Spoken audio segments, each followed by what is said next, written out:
चला आजची magic tricks बघूया आपण. काल आपण बघितलं ट्रायंगल कसे फाइंड आउट करायचे. आज आपल्याला बघायचं आहे स्क्वेअर कसे फाइंड आउट करायचे.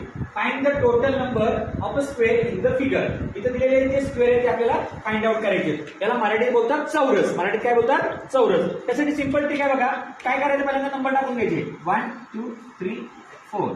इकडे 1 2 3 4. आता हे काय करायचं की आपल्याला स्क्वेअर सगळ्यांचे माहिती आहेत. 1 चा स्क्वेअर काय होतो रे? 1 square plus 2 square plus 3 square plus 4 square. Okay. 1 चा स्क्वेअर 1, 2 चा स्क्वेअर 4, 3 चा स्क्वेअर 9 आणि 4 चा स्क्वेअर 16. सगळ्यांचं ऍडिशन करा. 5 आणि किती झाले? 14 आणि 16 30. म्हणजे टोटल नंबर ऑफ स्क्वेअर किती आहे? 30 आहे. 30. अशा प्रकारे आपण काढू शकतो. कुठलीही डायग्राम दिली आपल्या स्कॉलरशिप एक्झाम मध्ये 9 मध्ये तर आपण हे करू शकतो. आता तुमच्यासाठी हा क्वेश्चन आहे. तुम्हाला इथे या ठिकाणी स्क्वेअर दिलेले आहेत. ते किती आहेत हे तुम्हाला